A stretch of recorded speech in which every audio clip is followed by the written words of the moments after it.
Bonjour. Vous pouvez vous procurer un lampion à l'arrière de l'église avant chaque célébration de la neuvaine. Ceux-ci seront bénis par le président avant la prière finale. Alors nous voici à mi-chemin, aujourd'hui le jour 6 de notre neuvaine. L'espérance face à l'épreuve. Il y a cette image imprégnée en nos cœurs où Dieu, comme un ami sincère et fidèle, nous tend la main. Il est celui qui nous accompagne dans cette recherche de lumière intérieure que la neuvaine de Sainte-Anne nous propose. Oui, Dieu nous tend la main comme un ami. Il nous invite aussi à poser ce geste envers nos semblables qui souvent sont dans le besoin. Il est, par ses agirs, exemple probant de ce que nos façons d'être exigent comme action. Il nous invite à trouver réponse à ce dilemme qui fait que parfois on préfère ignorer plutôt que de célébrer l'importance de l'amour du prochain. Demandons à Sainte-Anne de nous guider et de faire en sorte que cette célébration soit un moment où ensemble nous découvrons la joie d'accompagner et le bonheur inhérent à la joie de bénéficier des enseignements du Seigneur Jésus.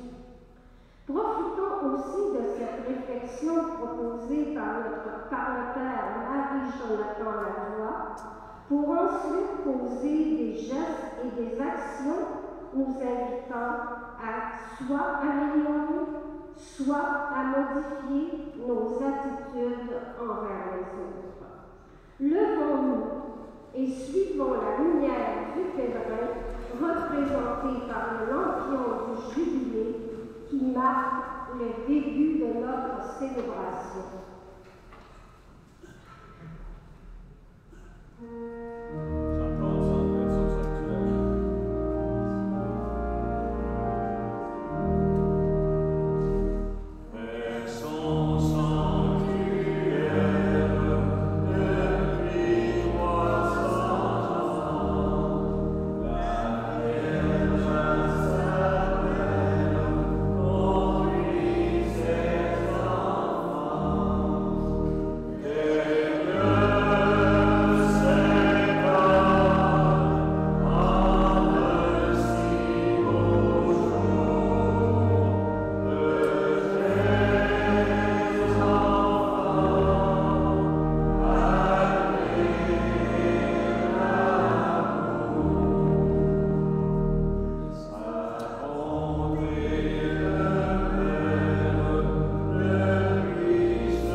7h30 le matin.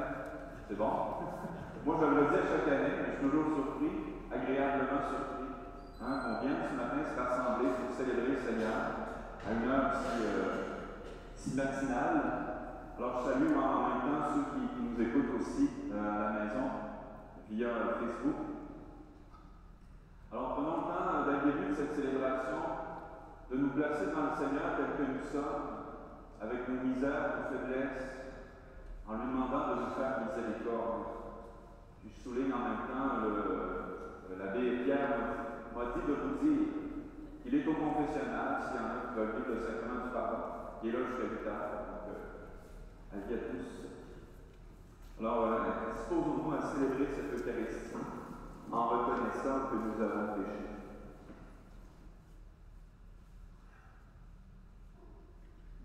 Seigneur Jésus a envoyé pour guérir les cœurs qui reviennent vers toi. Seigneur, prends pitié. Seigneur, prends pitié. Ô Christ, venu appeler les pécheurs, ô Christ, prends pitié. Ô Christ, prends pitié. Seigneur, qui siège à droite du Père, où tu intercèdes pour nous. Seigneur, prends pitié. Seigneur, prends pitié. Que Dieu Tout-Puissant nous fasse miséricorde, qu'il nous pardonne nos péchés et nous conduise à la vie éternelle. Amen. Prions le Seigneur. Seigneur Dieu, c'est à Marie-Madeleine que ton Fils unique a confié la première annonce de la joie pascale. Accorde-nous à sa prière et son exemple de proclamer que le Christ est vivant, de le contempler dans la gloire de ton royaume. Lui qui vit et règne avec toi dans l'unité du Saint-Esprit, Dieu pour les siècles des siècles. Amen.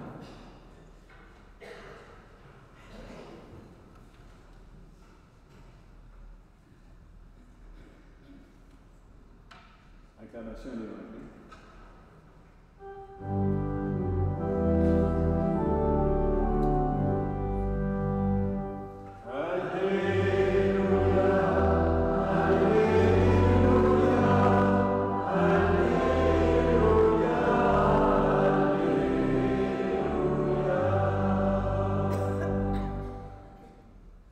Le Seigneur soit avec vous. Évangile de Jésus-Christ selon saint Jean.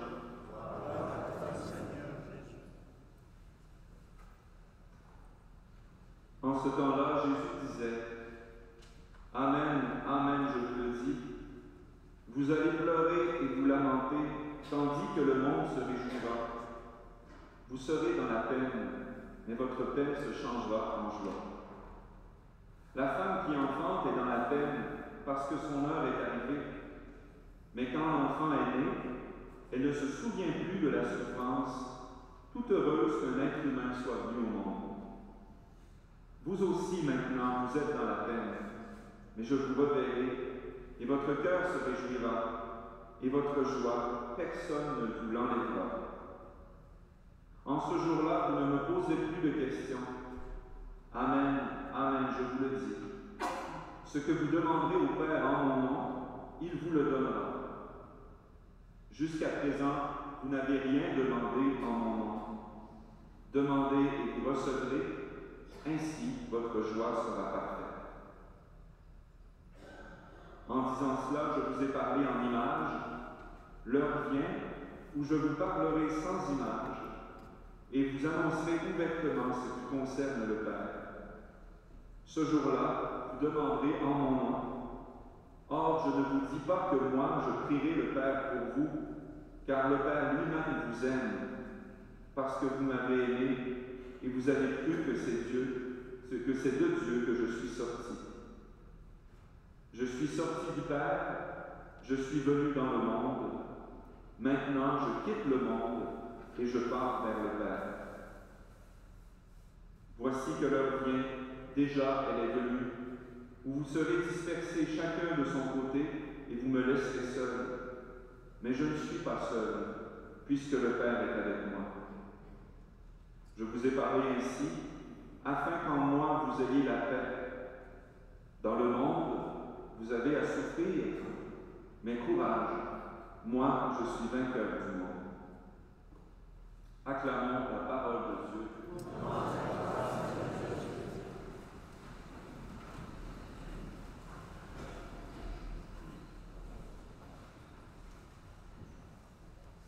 L'espérance face à l'épreuve. C'est un sujet un thème qui nous rejoint chacune, parce que tous, on va vivre l'épreuve un jour ou l'autre. Sans doute tous, on en a vécu aussi. À quelques heures de sa passion, Jésus prépare ses apôtres à vivre l'épreuve qui s'en vient. Et Jésus sait très bien qu'ils vont beaucoup souffrir de son départ. Ils vont même le laisser tomber à un moment donné, au moment le plus critique. Ils vont tous s'enfuir. Et Jésus cherche à les rassurer, à les consoler, à leur insuffler une espérance. Jésus sait voir au-delà de l'épreuve. Et il veut nous aider, nous aussi, à voir au-delà de l'épreuve. À voir l'épreuve avec des lunettes de ressuscité. Puis c'est pas juste pour le futur, hein. L'espérance, ça ne concerne pas juste le futur ou ce qui s'en vient. Mais c'est déjà là présent dans ce qu'on vit, dans notre épreuve. Saint Paul nous dit que nous sommes déjà ressuscités avec le Christ. Alors, on vit l'épreuve comme des ressuscités, en espérance, mais déjà, c'est déjà présent. On sait que l'épreuve va passer, mais la joie, elle va demeurer. Jésus nous annonce une joie. Il dit, votre joie, personne ne vous l'enlèvera. Vous pleurez maintenant, vous êtes triste maintenant, mais vous serez dans la joie, et cette joie-là, elle va être parfaite. Il ne manquera rien, et il n'y a personne qui peut vous l'enlever. Alors Jésus annonce sa victoire, la victoire de la vie sur la mort. Mais il y a un passage quand même obligé, un chemin étroit, le chemin de la croix, le chemin de l'épreuve. Il faut passer par là. Il faut passer par là. Et ça rejoint notre thème, un pèlerin d'espérance. Le pèlerin, il est en route, il est en chemin. C'est pas juste un chemin d'asphalte ou de terre, hein? C'est un chemin intérieur. C'est un chemin qui conduit quelque part. C'est souvent un chemin de la croix. Un chemin de la croix qui nous conduit à la résurrection. Et c'est là notre espérance. Ce chemin-là nous conduit quelque part. Notre passage sur terre a un sens, une orientation, un but. Nous sommes héritiers d'une promesse qui vient donner tout son sens à notre vie, puis à toute notre vie, et surtout aux moments les plus difficiles, les moments d'épreuve. Parfois, l'épreuve frappe à notre porte, mais je dirais que parfois, elle enfonce la porte. Elle ne nous demande pas toujours, est-ce que je peux rentrer? Elle rentre dans notre vie, puis elle rentre fort. Ça fait fort des fois, l'épreuve. Ça peut prendre plusieurs formes, une maladie, une perte d'emploi, des problèmes financiers, un conflit, un deuil. L'épreuve frappe parfois si fort qu'on perd nos repères. On est complètement désorienté. On perd le sens de notre vie. Comment garder le cap dans ces moments-là? Quand on perd le sens, on n'a plus de boussole, on ne sait plus où est le nord, où est le sud, où est-ce que je m'en vais? Je n'ai pas de GPS là. Comment je fais? Comment je fais pour continuer? La souffrance, la peur, des fois, devient comme un brouillard qui nous rend aveugles. Puis, finalement, vient le découragement, puis le désespoir. Puis on peut même en venir dans ces moments-là à se révolter contre Dieu. Pensez au peuple d'Israël qui était dans le désert avec Moïse. Moïse les a fait sortir du désert. Ils ont passé leur temps à chialer contre Dieu, à récriminer contre Dieu. Tu nous as fait sortir, mais on a faim, puis on a soif, puis on... Voyez comment l'épreuve, des fois, peut nous-mêmes nous retourner contre Dieu. Puis dans ces moments-là, on se demande, mais est-ce que ça vaut la peine de continuer? C'est ça que se sont demandé le peuple d'Israël. Ça vaut-tu la peine de continuer, d'aller jusqu'au bout? Si c'est pour souffrir comme ça?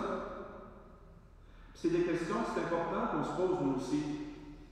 parce que ça concerne le sens de notre vie. Et Jésus veut que nous portions ces questions-là avec lui. Avec lui. Il est le Maître, nous sommes ses disciples. Alors c'est naturel qu'on écoute qu'est-ce que Jésus a à nous dire par rapport à ça. Est-ce que ça vaut la peine de persévérer dans l'épreuve, dans la souffrance? Jésus nous donne l'image d'une femme qui accouche. L'accouchement, moi je ne l'ai pas vécu, mais plusieurs d'entre vous l'avez vécu. C'est une épreuve qui est intense, douloureuse, la plupart du temps. Puis pas seulement l'accouchement, mais aussi la grossesse. La grossesse, des fois, ça peut être difficile. C'est quand même 9 mois, là. Mais lorsque la mère tient son enfant dans ses bras et qu'on lui demande, est-ce que ces 9 mois-là ont valu la peine? Est-ce que ces heures de contraction ont valu la peine? Je suis pas mal sûr que la mère va dire oui. Un être humain a été mis au monde avec tout son potentiel de vie. Tout ce que cet être humain-là va devenir. Il va peut-être vivre 100 ans, je ne sais pas. Mais tout ça a été préparé par ces 9 mois de grossesse, par ces heures de contraction. Alors oui, cette souffrance-là a un sens. Elle a un sens. Ces douleurs n'ont pas été vaines. Elles annonçaient une naissance, une joie qui dépasse largement les douleurs, la souffrance. Et même peut la faire oublier aussi. La preuve, c'est qu'on commence. Dernièrement, j'écoutais la radio. C'était une entrevue avec une jeune femme qui court des ultra-marathons. Un marathon, là, c'est 42 km. Elle court des ultra-marathons. 162 km. Imaginez. Vous courez pendant 16 heures. Sans arrêter. 16 heures. Ben, la douleur est là. La souffrance, elle est là, présente. Ça fait partie de cette discipline-là, de ce sport-là. Puis la personne disait que ceux qui courent ce genre d'épreuve doivent développer une certaine endurance à la douleur, apprendre à l'accepter, à l'apprivoiser, à se dire que ça fait partie du sport, parce que sinon, ils vont lâcher, ils vont abandonner tout de suite. L'animatrice leur a posé la question, la même que j'ai posée tout à l'heure, est-ce que ça vaut la peine? Pourquoi continuer? Pourquoi accepter de souffrir autant? Qu'est-ce qui les motive à aller jusqu'au bout? À aller jusqu'à la ligne d'arrivée, quand les muscles, tous les muscles de leur corps leur disent « Lâche, arrête, je suis plus capable. » Ce serait si facile d'arrêter. Tout ce que tu as à faire, c'est d'arrêter de courir. C'est très simple. Mais ils ont quelque chose qui les pousse à continuer. Pour certains, c'est la fierté d'avoir accompli quelque chose, de s'être rendu au bout de ses limites. Pour d'autres, c'est une place sur le podium. Alors chacun a ses motivations. Écoutez ce que Saint Paul nous dit dans la lettre aux Corinthiens. Vous savez bien que dans le stade, tous les coureurs participent à la course, mais un seul reçoit le prix. Alors vous courez de manière à l'emporter. Tous les athlètes à l'entraînement s'imposent une discipline sévère. Ils le font pour recevoir une couronne de laurier qui va se faner, et nous, pour une couronne qui ne se fane pas. Moi, si je cours, ce n'est pas sans fixer le but. Si je fais de la lutte, ce n'est pas en frappant dans le vide. Alors l'espérance de Paul, c'est ce qui lui permet d'aller jusqu'au bout de la course et surtout de persévérer dans la souffrance. Car il sait qu'il ne court pas pour rien, qu'il y a une gloire, qu'il y a quelque chose qui l'attend, la gloire éternelle. Il sait que Jésus est vivant, que Jésus est sauveur et qu'il a vaincu la mort. Il écrit aussi aux Corinthiens, dans sa deuxième lettre, « Notre détresse du moment présent est légère par rapport au poids extraordinaire de gloire éternelle qu'elle nous prépare.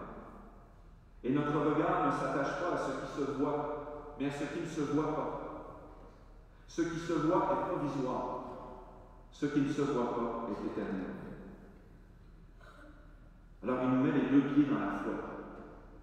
L'espérance, ça ouvre mon cœur à ce que mes yeux ne voient pas. La gloire éternelle que Dieu nous prépare. Vous connaissez le Petit Prince, Antoine de Saint-Exupéry. Une citation très célèbre, l'essentiel est invisible pour les yeux, on ne voit bien qu'avec le cœur. C'est très évangélique, ça. Avec ce que l'épreuve tend à me refermer sur moi-même, à baisser les bras, à ne plus voir l'avenir qui est possible, l'espérance, elle m'ouvre un horizon que je n'avais pas vu. Des fois, je suis dans l'épreuve et je me dis, il n'y a aucune porte de sortie. Je ne m'en sortirai pas. Je ne sais pas comment faire pour m'en sortir. L'espérance vient ouvrir mes yeux. Il y avait une porte là, je n'avais pas vu ça. Elle ouvre un horizon qui dépasse toutes mes prévisions humaines. C'est ça que ça fait l'espérance. Ça ne va pas supprimer l'épreuve. L'espérance ne supprime pas l'épreuve. Elle lui donne un sens, puis elle nous aide à la traverser avec courage, avec persévérance.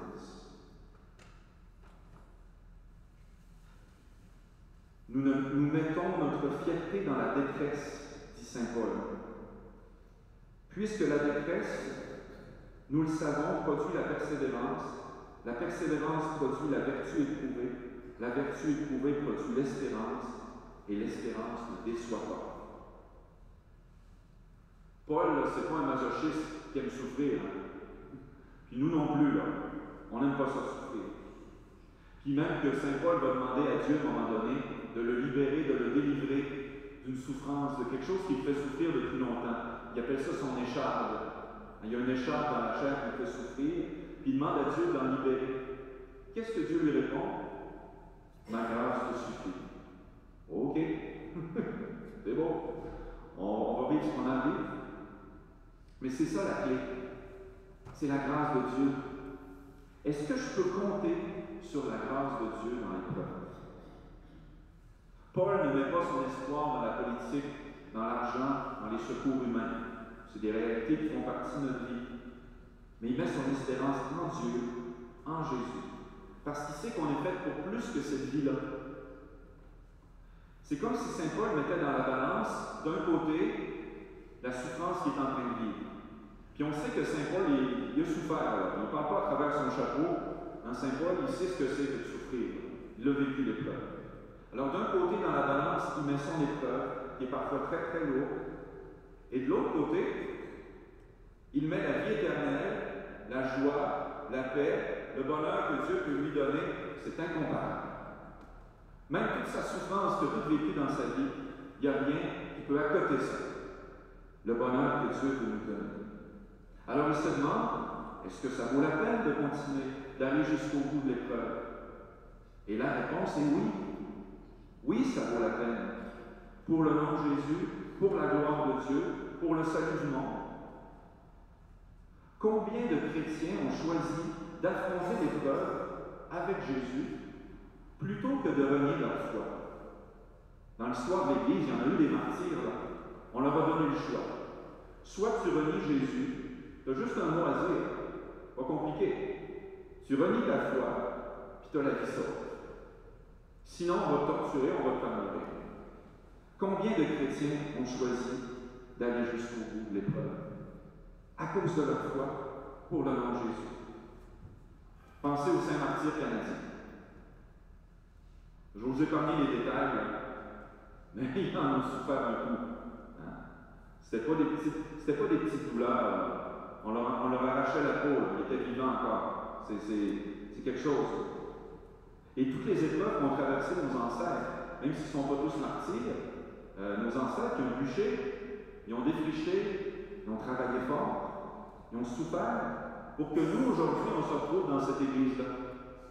Je passais en bas ce matin, je voyais les photos des prêtres qu'il y a eu dans le diocèse. Ça me rappelle toute l'histoire de notre diocèse, l'histoire de la paroisse ici. Quand même, il y a des gens qui ont souffert pour qu'on se retrouve ici ce matin. Et s'ils avaient choisi le chemin facile, s'ils avaient abandonné dans l'épreuve, on ne serait peut-être pas ici aujourd'hui. On leur doit beaucoup.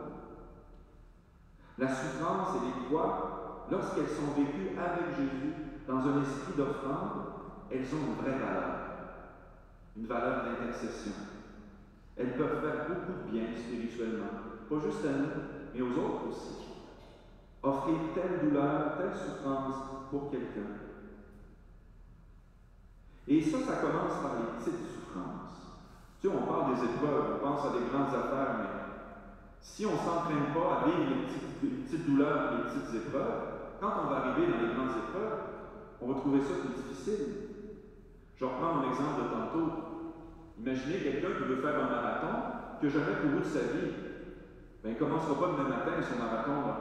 Il va falloir qu'il s'entraîne un petit peu, plusieurs mois, qu'il entraîne son corps, ses muscles, son endurance, son cardio.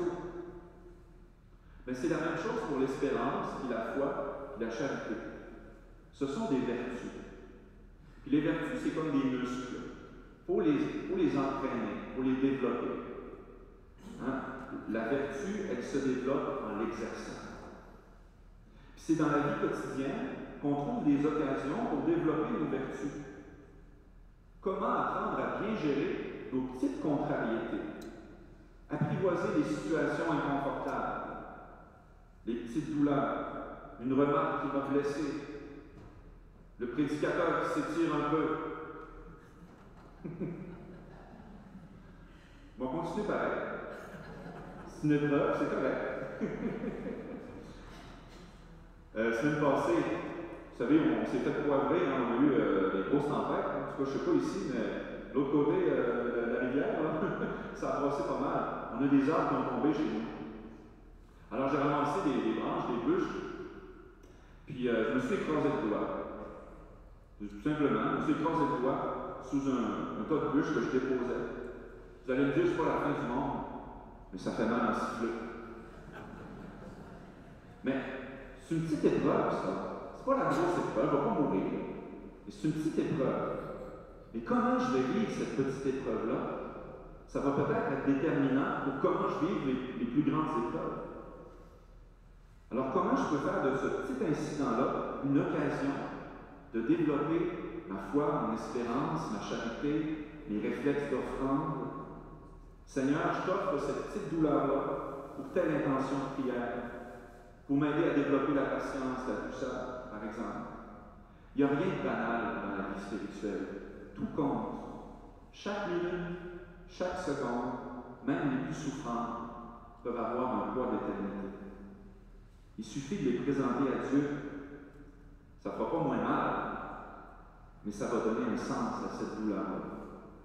Je ne me serais pas cogné le doigt pour rien. C'est ça le truc. Alors, c'est de nous aider à voir la vie et les événements d'une autre manière.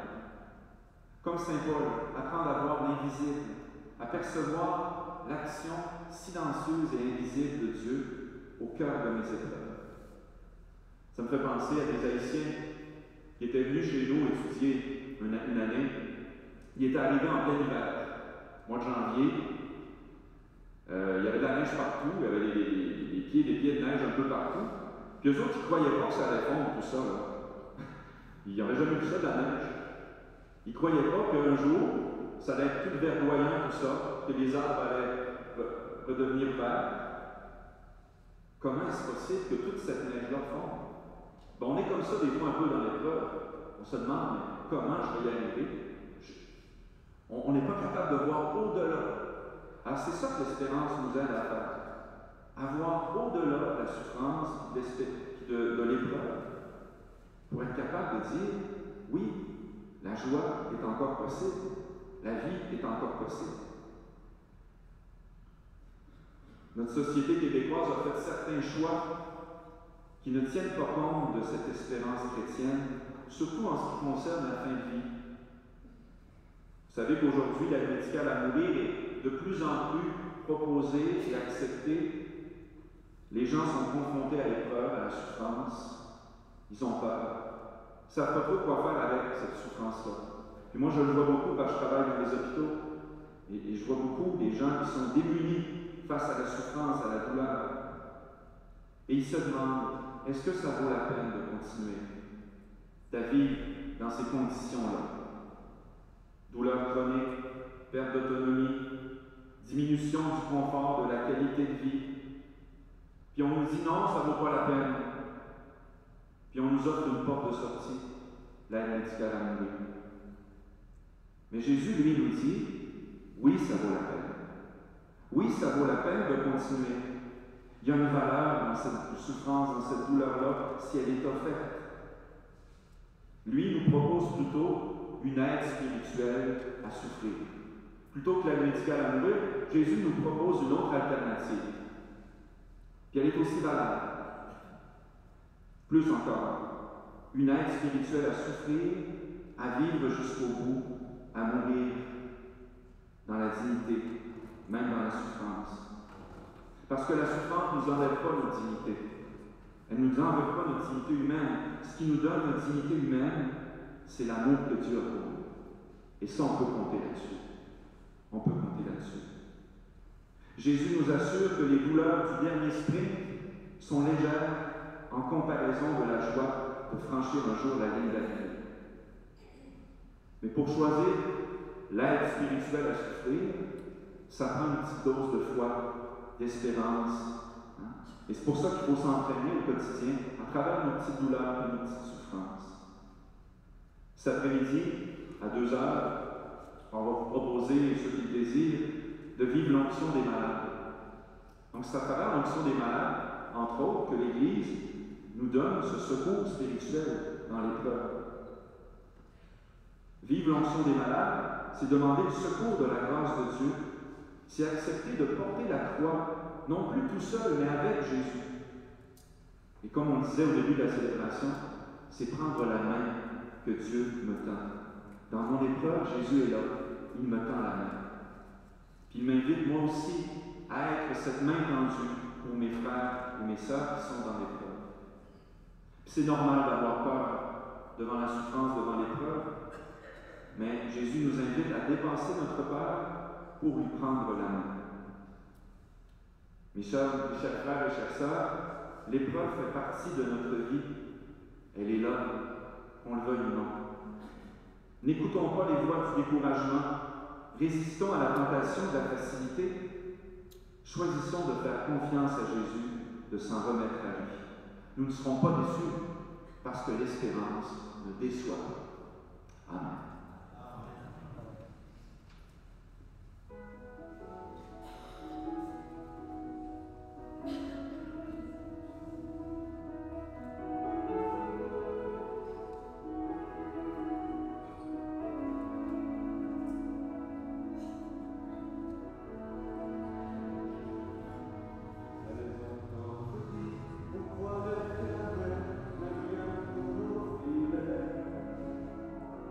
Elle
président le panier contenant toutes les intentions de prière de la communauté.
Lui qui vit et règne pour les siècles des siècles.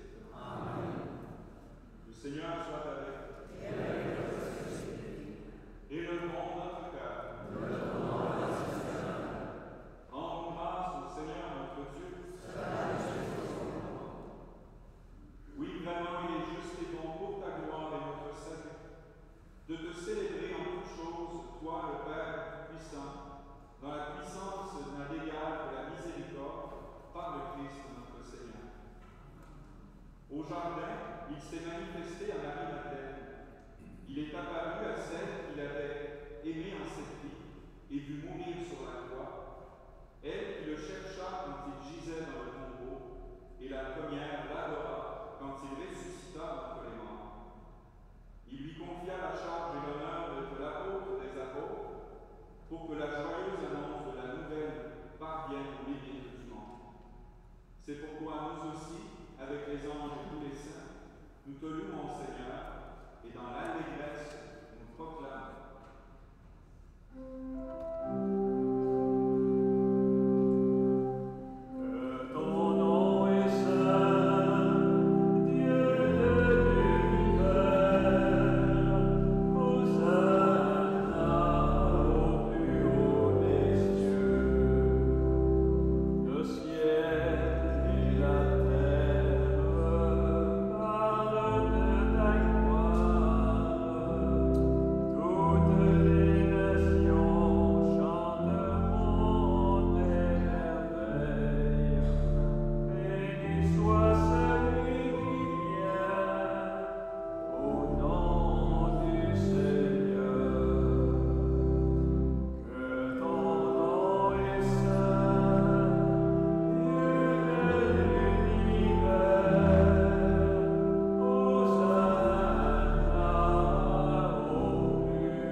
Toi qui es vraiment saint, toi qui es la source de toute sainteté, Seigneur, nous te prions.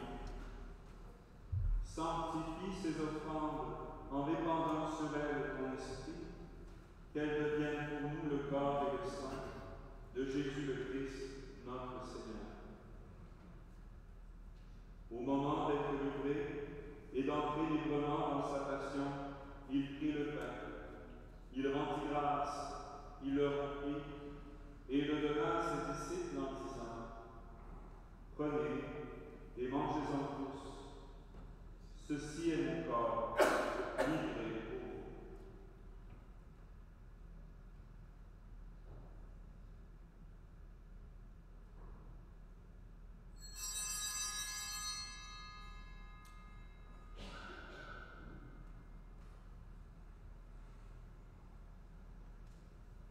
De même, après le repas, il prit la coupe. De nouveau, il rendit grâce et la donna à ses disciples en disant : Prenez, buvez-en tous, car ceci est la coupe de mon sang, le sang de l'alliance nouvelle et éternelle, qui sera versé pour vous et pour la multitude en rémission des péchés. Vous ferez cela en mémoire de moi.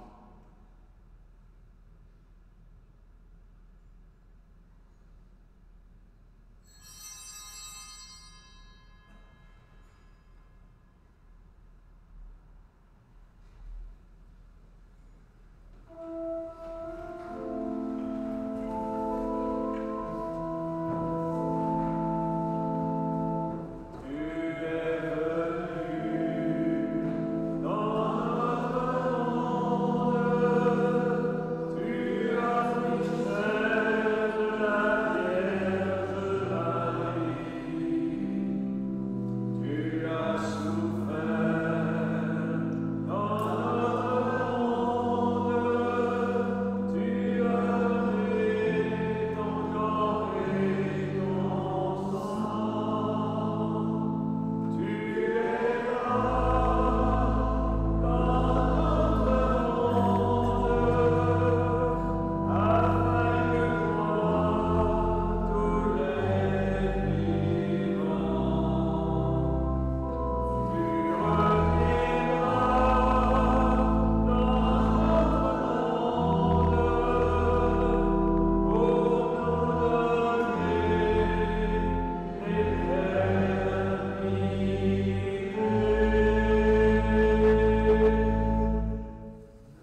répandue à travers le monde. Fais-la grandir dans ta charité, en union avec notre pape Léon, notre évêque René et tous les évêques et pères ecclésiastiques. Souviens-toi aussi de nos frères et sœurs qui se sont endormis dans l'espérance de la résurrection. Et souviens-toi dans ta miséricorde de tous les défunts. Accueille-les dans la lumière de ton visage. Et sur nous tous enfin, nous implorons ta bonté. Permets qu'avec la Vierge Marie, la bienheureuse Mère de Dieu, avec Saint Joseph, son époux, avec les apôtres, Sainte Anne, et tous les saints qui ont fait ta joie au long des âges, nous ayons part à la vie éternelle, et que nous chantions ta louange et ta gloire par ton Fils, Jésus le Christ. Par lui, avec lui et en lui, à toi, Dieu Père puissant, dans l'unité du Saint-Esprit, tout honneur et toute gloire pour les siècles des siècles.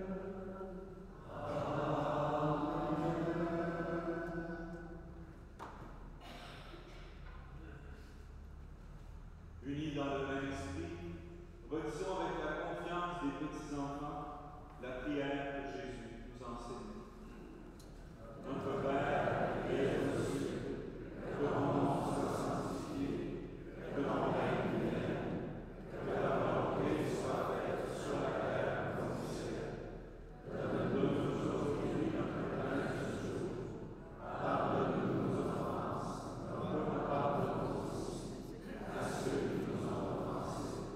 Et ne nous laisse pas entrer en tentation, mais délivre-nous du mal. Délivre-nous de tout mal, Seigneur, et donne la paix à notre temps. Soutenus par ta miséricorde, nous serons libérés de tout péché, à l'abri de toute épreuve. Nous qui attendons que se réalise cette bienheureuse espérance, l'avènement de Jésus-Christ, notre Sauveur.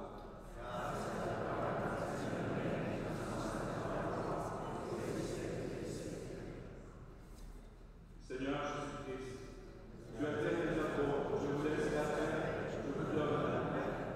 Ne regarde pas le péché et la foi à l'Église. Pour que ta volonté s'accomplisse, donne-lui toujours cette paix et confie-la à l'unité parfaite. Toi qui vis et règnes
début de cette célébration, maintenant que nous ne pouvons pas communier sacramentellement au corps de ton Fils Jésus, au pain de vie déposé sur ton autel, donne-nous ton esprit d'amour, afin d'être en communion avec nos frères et nos sœurs de toute la terre.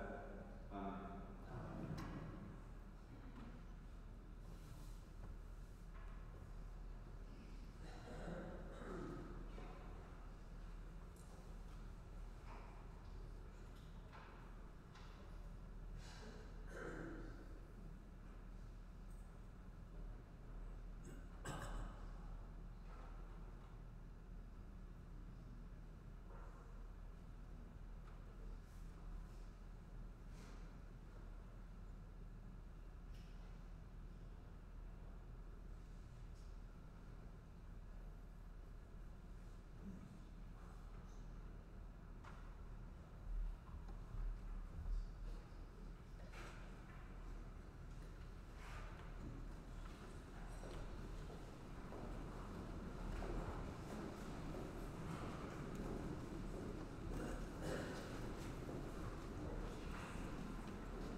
va vous offrir une rafraîchissement.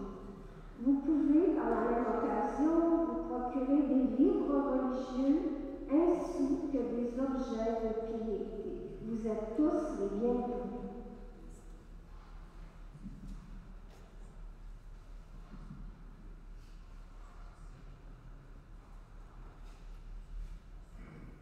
J'invite à vous dire, nous allons prier la prière de la neuvaine. Sainte Anne, Mère bénie de Marie et grand-mère de Jésus, toi qui as marché dans la foi et l'espérance, guide-moi sur le chemin du Christ, ma lumière et ma vie. Apprends-moi à faire de mon pèlerinage terrestre un voyage supérieur vers Dieu.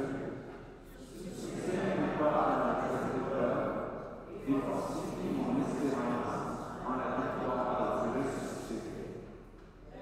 Aide-moi à bâtir avec mes frères et sœurs dans la foi une communauté unie, à vivre les sacrements de l'Église comme une source de renouveau, à témoigner de l'amour par des gestes concrets de charité, imprégnés de l'Évangile.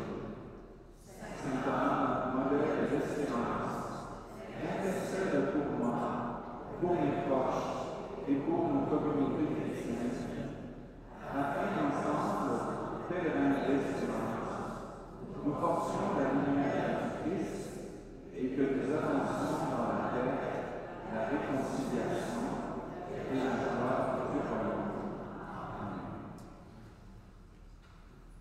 Que la communion avec les mystères, Seigneur, nous remplisse de cet amour sans défaillance, qui a lié pour toujours la bienheureuse Marie-Madeleine à son mère, le Christ, lui qui vit et règne pour les siècles des siècles. Amen.